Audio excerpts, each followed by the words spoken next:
Much welcome everyone to H222, and it's an absolutely stunning afternoon here. I'll show you the surroundings and look at the view of this. See if I can focus in a bit here.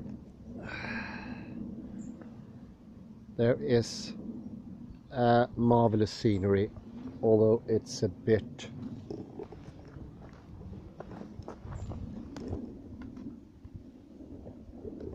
there's a lot of woods.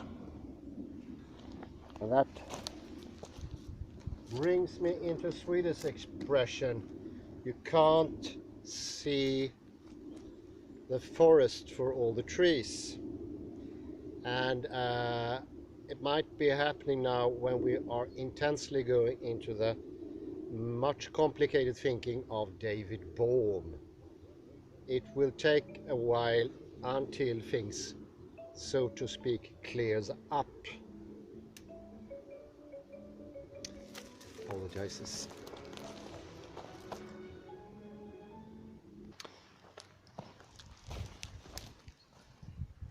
Yes, I do apologize for that. No, as I was saying, getting into, it's very hard to see the forest for all the woods because it's spreading all over the place, and I imagine you have trouble getting your heads around implicate and explicate, and even worse so when it comes to the hollow movement.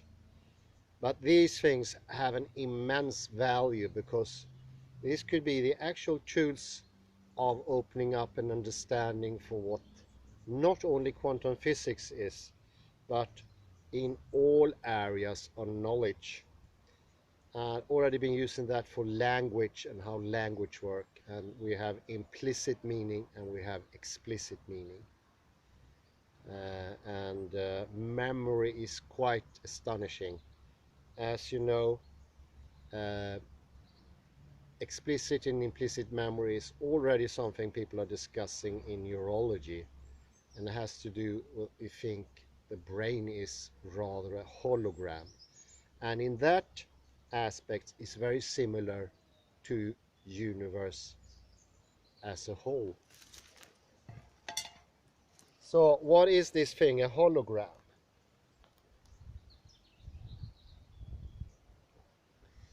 Well, a hologram is everything, and if you take a little bit apart, you will see the wholeness in the little part. And this is a very good picture for what the quantum physical reality is. Quite in contrast how we normally perceive things, coming from the little to the big, we now get a picture, another way of perceiving the world. And we need this tool, we need the idea of the hologram to think otherwise. Because we human beings are already situated in the world, and we need a way to understand. And if there is no competing model or a better, more encompassing model, we will remain in the old one. And there's a second reason also.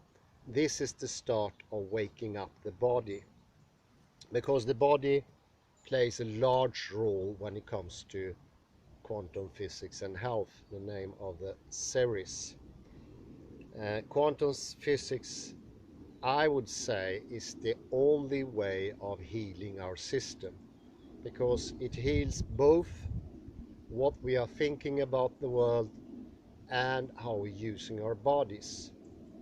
And I will try to show that is exactly the same thing, because the implicit understanding that our bodies give us, our proprioception and all that we are today shutting off, that is quantum physics. In order to perceive the classical physics, we need to shut the system down, and that's what we do. So we gain two things in one blow. First thing, we gain a better understanding of the world.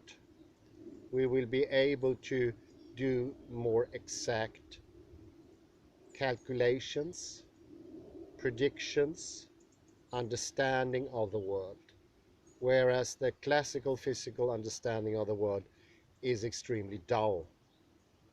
It's only sameness. And this is one of the reasons I think our learning gone down as much as it has.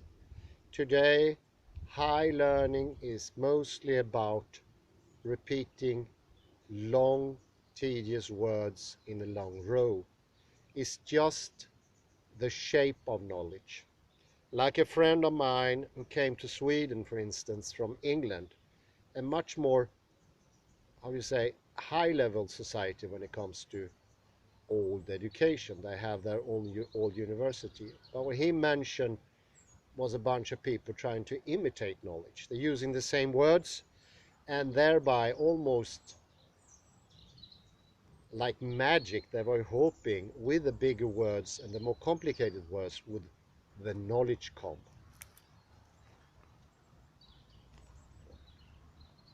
I think that knowledge, understanding has words as a part.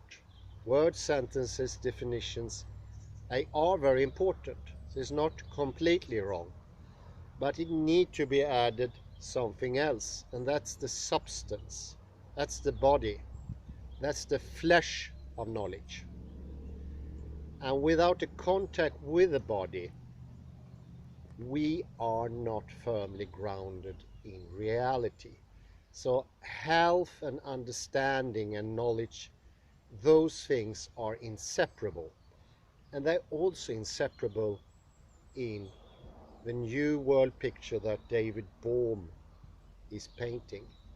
That's a world order where your bodily health is the same thing as your intelligence and your knowledge. You get healthy with more knowledge. And as you can hear, this doesn't apply to classical physics.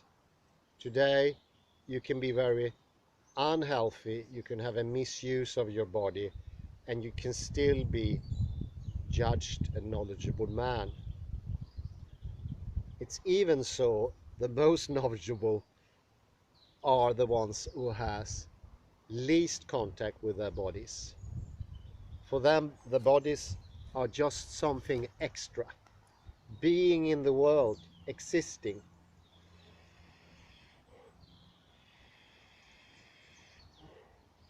It's not part of this world. And this I already noticed. It's a relaxation I feel deeply in my system when I more and more touches this subject. The more I look around in this forest I mentioned before, there is confusion, yes, but there's also a balancing of the system. And this is what a good philosophy does. This is what a good knowledge, science does. It heals us, both body and mind. And we also train body and mind. We need both. And we also need to understand why we need both. I'm pretty sure we won't do it otherwise. Because if you are deeply lost at sea, if you don't have any bearing on the world, if your knowledge has turned to something that is only relayed to you, very distant to you, you will feel shut out from knowledge, but also from your health, from your balancing.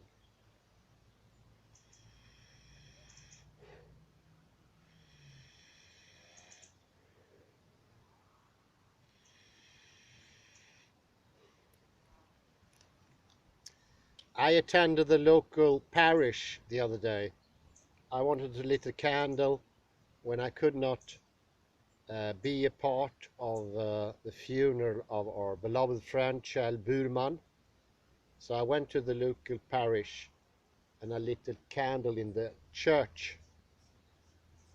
And it happened to be a mass there. It was last Friday, 2 days ago, 3 days ago.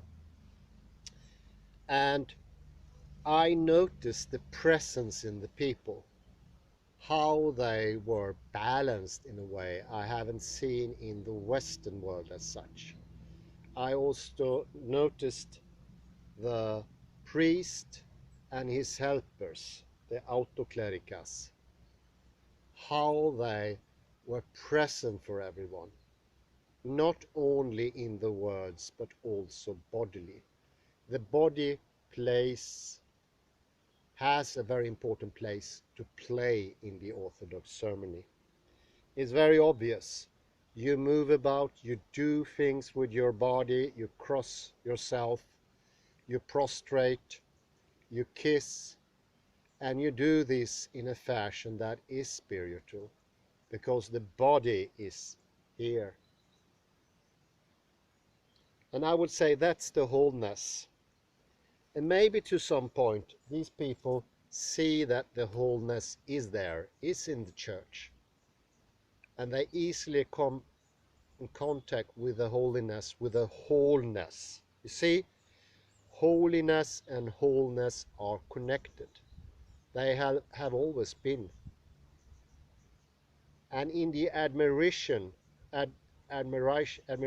of the holiness, of the holy, we also get a sense of wholeness. And wholeness is also related to the word health. It's to be whole. So all those things come together. And how can we be whole when our world is not whole? This is one of the paradoxes that the modern reality forces us to accept, but could never work in any way.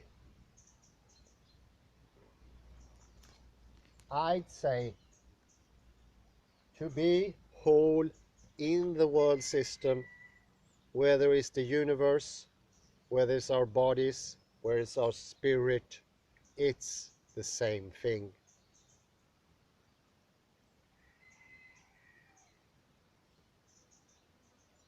Wholeness and health, that's the title of the lecture today. And subtitle is How You Learn to Become a Whole Individual Again. An indivisible, healthy, balanced, happy organism. Because happy is yet another trait of the wholeness. There is no happiness when there is fragmentation.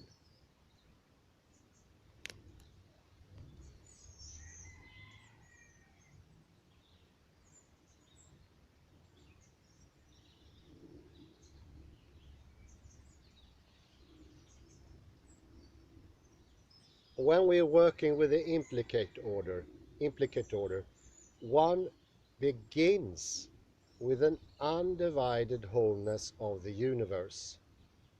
And the task of science is to derive the parts through abstraction from the whole, explaining them as approximately separable, stable, and recurrent, but externally related elements making up relatively autonomous subtotalities,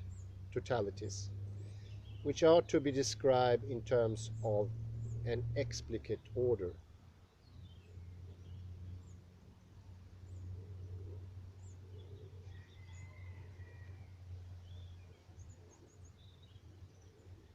And this has to do with quality, that our perception of reality is qualitatively high. And I think one of the reasons for there being problems with classical physics and the modern knowledge is that quality has gone out of the window. And then I speak of life quality, how we are working bodily, the energy we have mentioned during this series, the muscles T1 and T2. And the T2 is something that comes with fragmentation.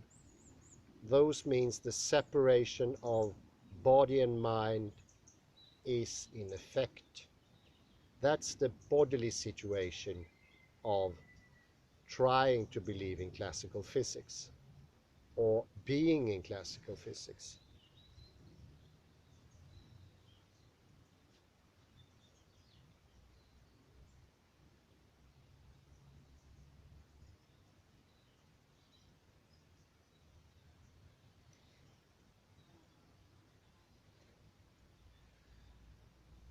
And one of the most typical things also, both in classical physics and but knowledge as a whole, you don't do your knowledge. You just hear other people do about knowledge. You trust the physicist as experts, but you as your person, you don't have any connection to the universe. You don't feel the physical. You don't have the time. You don't have the room. You put a distance between you and those things. And you can point to a scientist. He's the expert of those things. I don't have any connection to time or space. And there somehow something went absolutely wrong. Because when we lose our sense of reality, we are definitely lost. And I think this goes to show a big problem with knowledge today. I would just call it knowledge because it's not only about science as we perceive it within the modern world. It's knowledge in itself. Whether that knowledge is about moving about, going into the wilderness, cooking, playing soccer, building a house, learning a subject, understanding something. Everything is connected to how your body works, how your reality works. And this makes, for me, the implicate explicate so much more interesting because all knowledge I had for years, I thought I had, but they have been in the format of not being embodied in reality. They are giving new format today. They're giving more of a deepening feeling, an encompassing feeling. And all of a sudden, that knowledge that were just words or almost just words, they get real somehow. Because what is real? Well, you feel it when you feel it. You know what is real. You know this earth is something you can stand on. And you also know that that knowledge is valid. It's something good. And you don't have to have a distance that you sort of trust a scientist or a scholar or somebody else because you do your knowledge yourself. And this is exactly what I saw in the church. They were all active. It wasn't a priest who was talking down to the people. They were all participating. They were all doing things with themselves, both body and spirit. And that's very, very contrastive to that absent-minded feeling you often get in a church in my home country, Sweden, for instance, where you sit passively, maybe for a long time even, and you only raise yourself when there comes a hymn, and you stand up and sing, and then you sit down again. And then you have the preaching chair, somebody above you talking down to you, like coming from nowhere. That in itself is a separation, I would say. And I always felt that as a separation being young. There was a distance already there.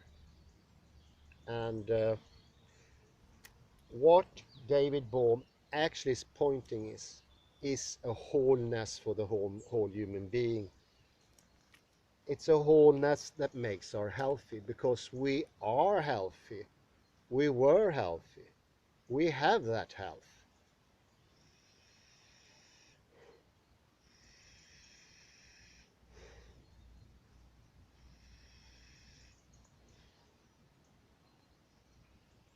And I think also the validity of the faith is proven by the priest's own health, his energy, because he's not only there in words, he's there in body.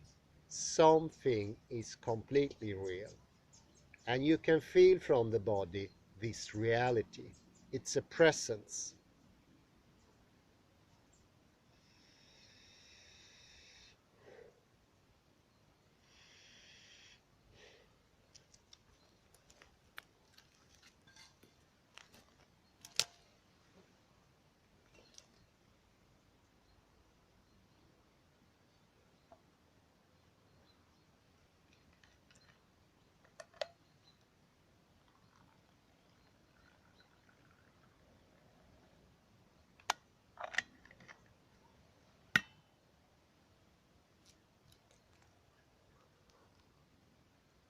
I was even thinking of the interior of the church with its mosaic, and I was thinking that this is a little bit like a hologram. You have all parts, all aspects of human life. You have your moving about, you have your actions, you have your intentions, you have your physical body, you stand next to somebody, you move about with others. And also inside the church, things are not in non-substantial religious thinking, head-related thinking. It's something explicit, expressed. It's there.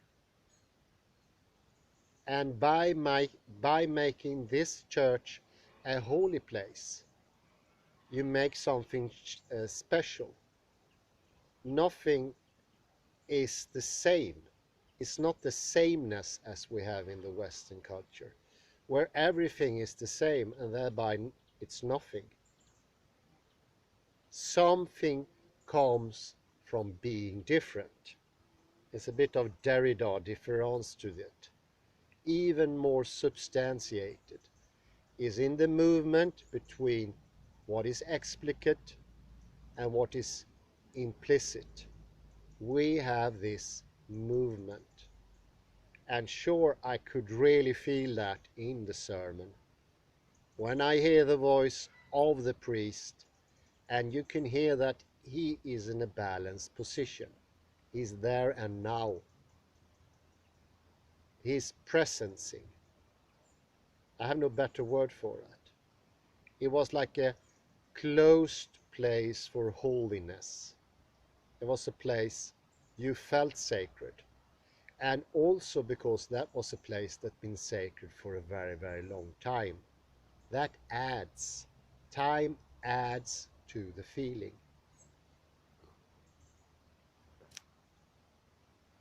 And something we often feel with academia when I was studying, it was that the words didn't have any history. Even if they had a history, it wasn't used. They were thin, were thinly pronunciated, and if you don't have the etymology, you don't have the body of the words. They don't have the meaning function.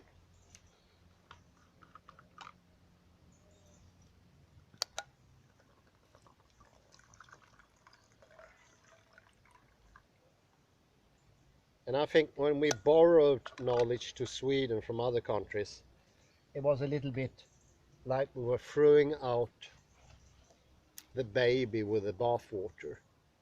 We didn't understand the incorporated knowledge. For instance, have you ever walked in Oxford? I can recommend that. That's history. That is meaning in the making. Like a good wine, knowledge is substantiated in history. It takes its power from time. Time is the working ingredient. That is what makes it real.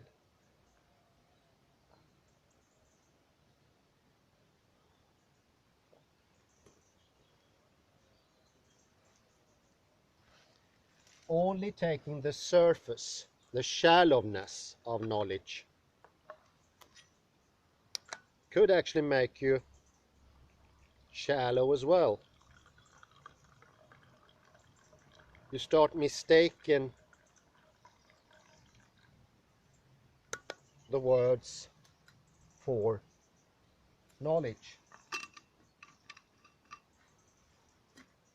And I'd say when you lose the knowledge, you need some other help to have knowledge. And I think that's partly the reason mathematics was looking for some sort of substance within itself, because they lost the body. They thought all figures were the same. And in this sameness, they felt a lack, because we feel a lack today. There's no wonder about that. We do not longer feel knowledgeable. And in our desperation, we take away knowledge even more. We make everything the same.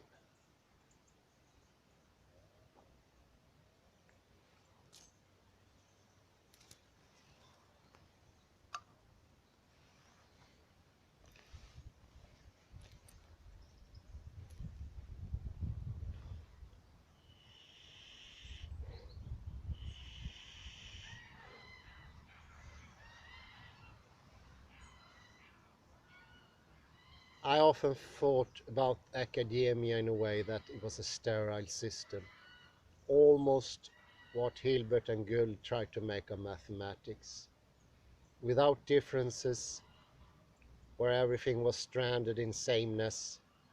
Nothing had a history, nothing had any relevance. It wasn't relevant.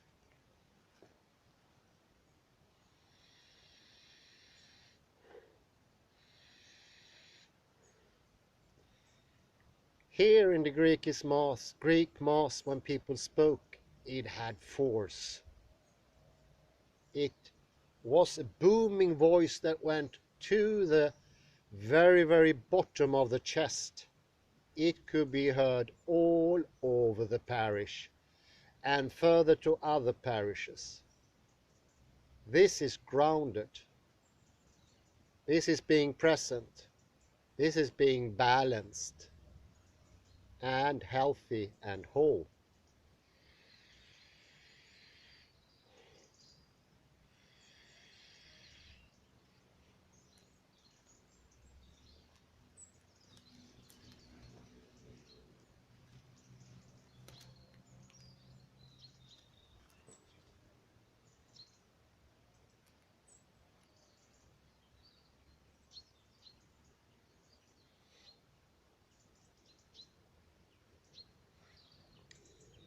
There is a picture often used and by David Bohm, and it's a lens.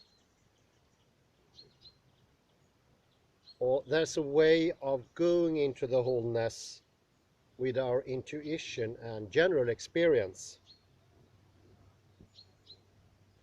And we can start by noting that the ordinary Cartesian order is applying to separate points. Or one could here find its strongest support in the function of a lens. What a lens does is to produce an approximate correspondence of points on an object to points of its image, almost like the Brunelleschi device to find the center perspective. The perception of correspondence brings to us strongly an attention to the separate points. But it is at the same time well known there is a new instrument used to making images, and that's called the hologram, which does not do that. It does not separate the reality into different points.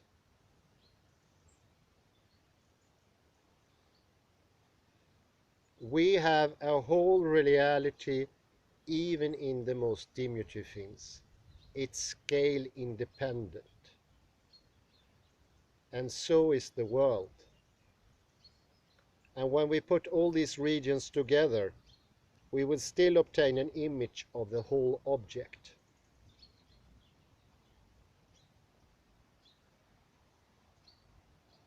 So you can take away from this and you don't lose the wholeness. And that's a contrast to an ordinary lens, where you take some part of the image away, you lose that complex completely. It's not there anymore. It's gone out of the window. And I think that's a very good picture for what happened to our knowledge. We lost a big part of it because of how the model we use for knowledge is having its effect. So I don't think it's a happenstance that today we use the knowledge of the camera to understand what knowledge is. We need as many points as possible, and reality is sort of spread out in different points. And this makes the hologram so much better, because it doesn't suggest that there is a central perspective in reality, but all of reality is constantly present there. Nothing is being lost if some area of the whole thing is not present. And the hologram can also be used to understand time. And here I come into this interesting. I finally understood fully and wholly what the time crystal is in Julian Barber. Because what we spread out like points to be different parts of time is whole in the time crystal of Julian Barber. In every instant, the whole of time is present. It's a wholeness. And that's quite different from, well, for instance, how we perceive time in logocentrism as a point that's moving on a linear time, and everything that's not in this tiny, weeny little point, it's not real time-wise. Think instead of time using the metaphor of a hologram, and then you understand each time instance is not a photo. It's the whole of time, to a lesser degree because it's an instant, but the totality is always present there. Nothing is lost. What is lost is the power, but everything is there. All the knowledge can be reclaimed from that single point.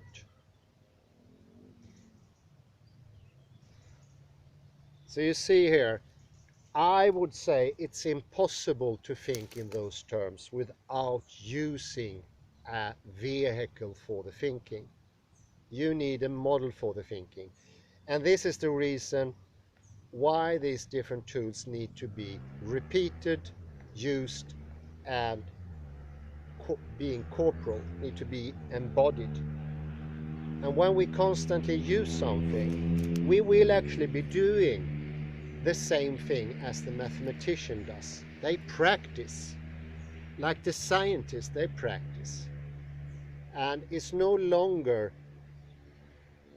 an inequality in who has the knowledge. By practicing the same thing over and over again, almost like rote learning, we will be able to perceive reality, just as the scientist. And it will not only be by words, it will be embodied.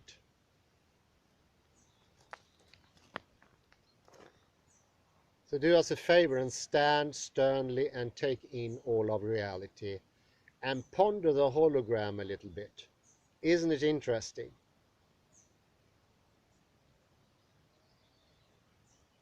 It takes the whole of the world inside. And every different point you are, you get different distances. You don't have the points. There are no firm points. And in a way, and this is quite interesting, I never thought about that either before, it's the central perspective, and that immensity, it really swept away all other pictorial representation in the Western world, and did that in, let's say, 10-20 years. It happened so fast, and people start not liking the old way of seeing the world. I think that was a progression mark of Brunelleschi. It was like a speeding, it was like a extra fuel for enforcing the idea of separatedness. That became a tool for the thinking, and it wasn't a good tool. What David Bohm gives to us, it's a much more eloquent, sophisticated, and more accurate tool to use for thinking. And when we have this tool and we start understanding it, using it more and more, when I use it when I write, I use it when I walk around, I use it when I look around, I start to thinking that underneath everything I see there is an implicate order, because space in itself is implicate. And I also start to feel that in an instance is not a shallowness like the points on the linear time. It's something more encompassing, deeper. The wholeness is in every instance. If I could, in this present moment, I would have liked to recite Blake, but he said the whole world in a sand corn, something like that, in a grain of sand. Yeah, that was it. Blake said, the whole world in a grain of sand, and eternity in an instance. And this is one of those people who intuitively reacted towards Newtonian thinking. And he was, however, lacking the tools. Otherwise, it would have worked.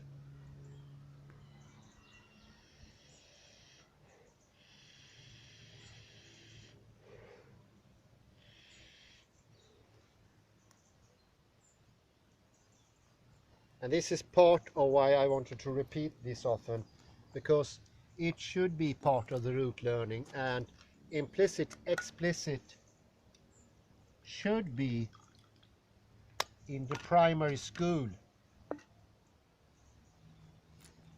I think that would signify a huge revolution in pedagogy, in didactics, and in schooling, because these things can be taught.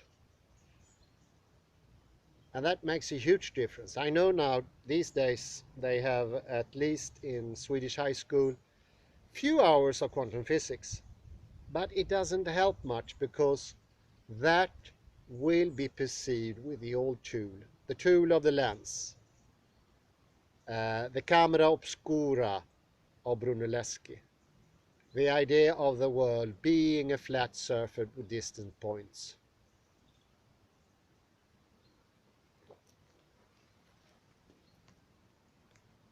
Bringing a hologram to the school, that would be a fantastic thing to do.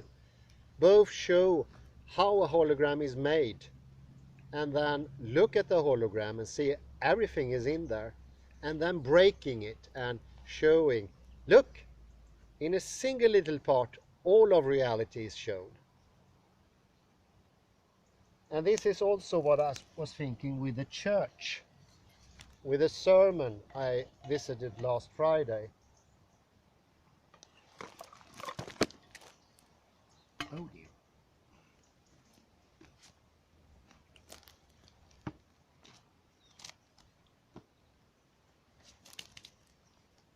Well, we need proper tools even when doing things.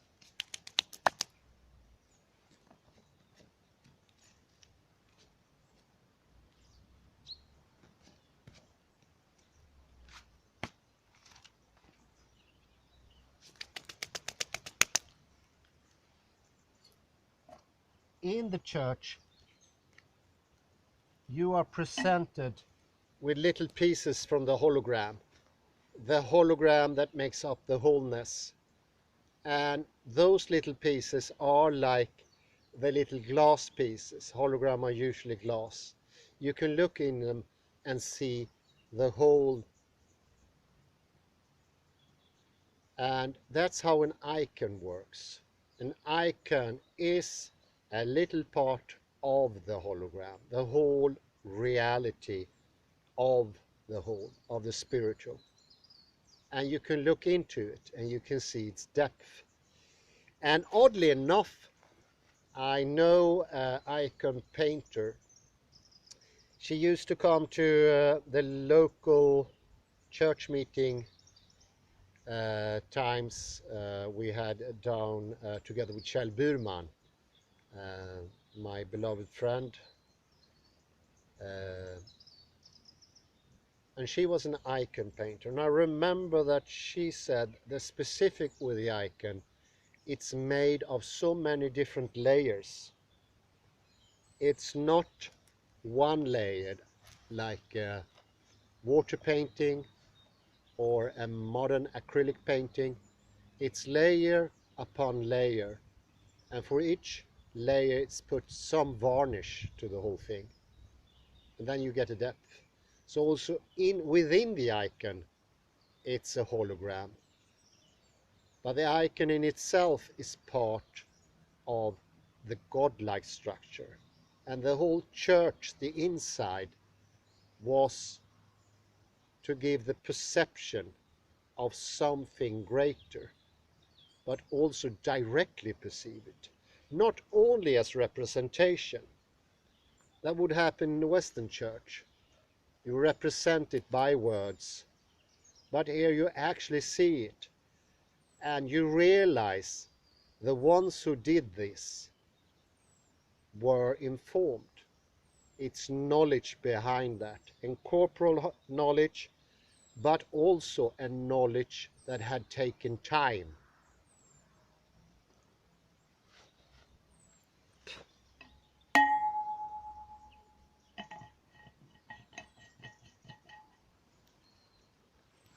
Loads of time. And that's informed knowledge. And although the explicit order doesn't come up to my maybe shallow level of knowledge, I can perceive it. Even I could perceive it. I wouldn't say I'm a marvel when it comes to bodily function, but I could perceive it. I felt such a joy inside the church. I was shocked. I only went there to lit a candle, nothing else. Of course, the Mass was a bonus, but being in there made me presencing something bigger. And I came to understood how the inside was made was incredibly complicated. It was not only that the things in there were ancient and valuable, that was a big part of it, but it was made in a specific order, an order developed through centuries of people being present with the wholeness. For them is God. And it's hard not to equalize hollow movement with God, because in one of its aspects it's the driving intention behind everything. But I won't further that discussion here. I think that is not part of the present lecture, but it's sort of interesting. Holiness is something you can perceive, and it's helping a lot when other people gone before you and they show what they learned, what they perceived, their knowledge. And this is closer to the knowledge I felt in Oxford many years ago when I was there as a visit. I had a friend who studied there. And you can perceive that in the buildings, in the way of talking. It's a different tone. Because we do sound different when we try to represent. I sure, as I wouldn't mention it, I sure do it. The shallowness of the expression is obvious. it doesn't sound real. It's like a chiming bell that is not attuned to what it should sound.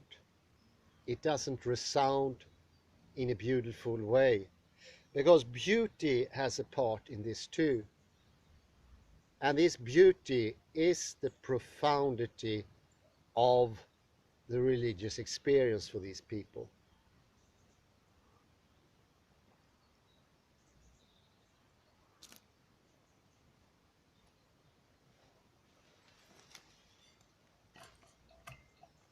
Actually, I found the whole situation quite exhilarating. It was interesting. It was being in something very, very interesting. Something that was exciting and enticing and luring, and it was full of intention. I saw people moving icons. I saw the priest moving the wine. It was more intended. The movement had a sort of grace that was just incredible, otherworldly. But the fine thing, it was in this world.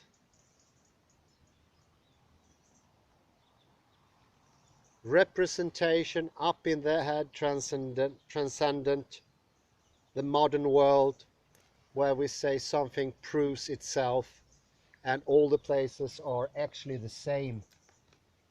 I think the hologram goes to prove a long way that that is not the case.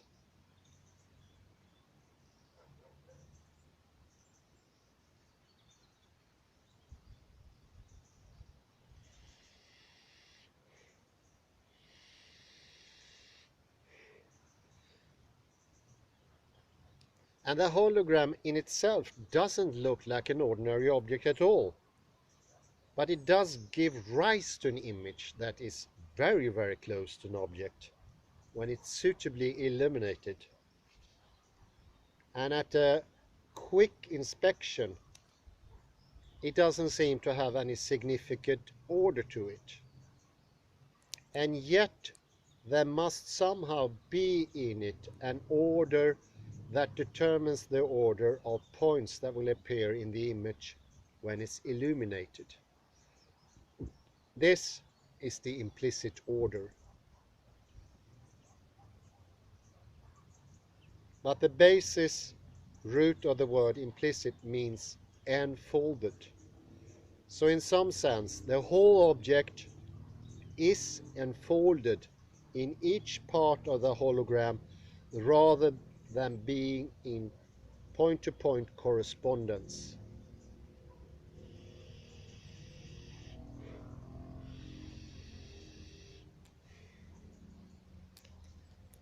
We may therefore say that each part of the hologram contains an enfolded order, essentially similar to that of the object, and yet obviously different in form. And that's another interesting aspect in the hologram. It has traits of both subject and object. When we say that a hologram perceives, it also takes up something of what it has recorded, what has been impinged on the hologram. And you can see they're different, but they are at the same time the same. And this, of course, goes against our ordinary logic when it comes to these things. And you don't have this situation with a photo. Photo is just a representation. But it's a representation, I would say, because of our prehistory, because I think the revolution that Brunelleschi started, the reason it went so quick is that our thinking was already in somehow allowing this tool to take its force. Otherwise, it would never happen that quick. They thought we found reality and beauty, but it's also shallowness to it. We as human beings, and this is a acknowledged fact. We see ourselves like two-dimensional, just like the picture for reality, the tool for reality, I should say, which is the photograph, without a doubt. So we take away a dimension in ourselves, and that's depth. We are no longer like reality, like a hologram, because we cut out what is behind us. We don't give enough space to ourselves. The back is hidden, just like the inside of the object is hidden from our view because of our object eyes. And that was another thing with the church. Although it was so small, or hardly more than a chapel, maybe 30 meters in length and 10 meters in width, when in there, you are just like in the hologram of the world. It felt like a cathedral. And I was shocked when I experienced that. It was not something that I suspected or expected. But in this immense volume, you also felt grounded at the same time. So instead of getting nausea or being shocked by the sheer width and height, you felt more balance, more at home, more embodied. And this is what the church does. This is intended. This is intention. This is human intention, but also an intention coming from the wholeness. It's staggering. It is just something out of this world, but this is this world. And that's what makes it so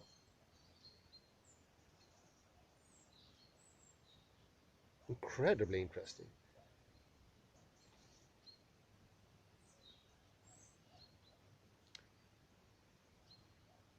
Our bodies are a bit like that. They are holograms because we use the same type of space as the hologram does. Or every part of us do in some sort represent the whole. The whole of us can be found in every part. And by using that, you are presencing, you become more yourself. It's not like only the head is real or the transcendent head, but it's the body. So these are tools that opening up space, and you feel width and you feel length in your body. And you get this groundedness that can only come when you take in what is around you. The absolute wholeness. And of course, the last thing it signifies is openness. Openness to the world. Here you see another view of the world. It's not a hostile world. It's not a desolate world lacking of meaning. It's a world intensely immersed in meaning, on the deepest level.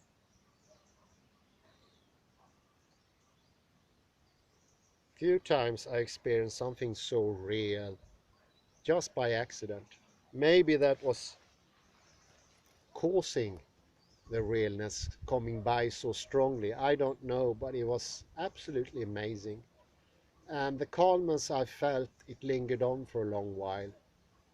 And a sort of ache I got a couple of weeks ago from the air conditioning and the fan, it sort of disappeared. Within a couple of hours, I noticed the pain was gone, because the aches of pains are caused by this two-dimensional photo-like tool for reality, a setting that could be opened up and become more like space itself, because you are space in a way, and you need to come out to that space, embrace it, open up to the world, not shut yourself up, like close yourself, and being like the objects your head consciousness sort of buys and sells, owns or disowns, and where bodily input is just something calculated, almost like a computer. Well, the sun is coming down. I think it's a good time to round up.